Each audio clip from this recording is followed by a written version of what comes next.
ఎరా ప్రవీణ్, రెడీ అయిపోయిందా? మాయా, ఈ బండి రెడీ, కస్టమర్ డెలివరీ చేసేయచ్చు. ఏంట్రా అర్థం కాలదా? బండి రిపేర్ అయిపోయింది, డెలివరీకి ఇచ్చేయాలి.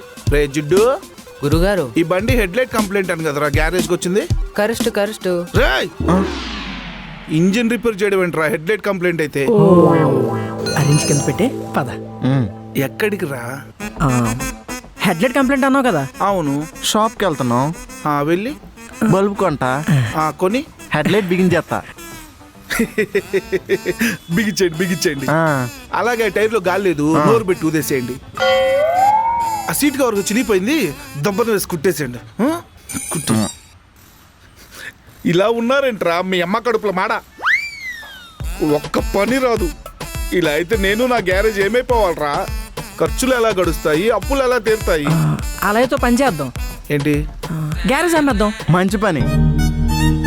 ప్రవీణ్, ఈ గ్యారేజ్ మొత్తం అమ్మితే ఎంత వస్తుంది నాన్న?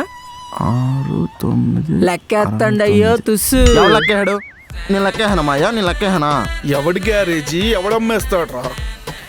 ఈ గ్యారేజ్ నా భుజాల మీద మోస్తున్నాను రా. ఏం పునాదులు లేవా? రే, ఈ గ్యారేజ్ లో పనిచేస్తూ రూపాయి ఎందుకు కూడబెడుతున్నానో తెలుసా? ఎంహెచ్ క్వార్టర్ పల్లీల కోసం. కరెస్ట్ ఏంట్రా కరెక్ట్? సారీ గురుగారు. ఈడేమో చెప్పిందే చెప్తాడు, నువ్వేమో చెప్పింది చెయ్యవు. వీడేమో చెప్పిన దానికన్నా ఎక్కువ చేస్తాడు. మీరందరూ కలిసి నన్ను రోడ్డు మీద లాగేంట్రా? కష్టం మాయా, నేను రోడ్డు మీద తీసుకెళ్ళాలంటే క్రేన్ పట్టి రావాలి. నువ్వు పళ్ళు బిగించినా సరే అదే నిజం.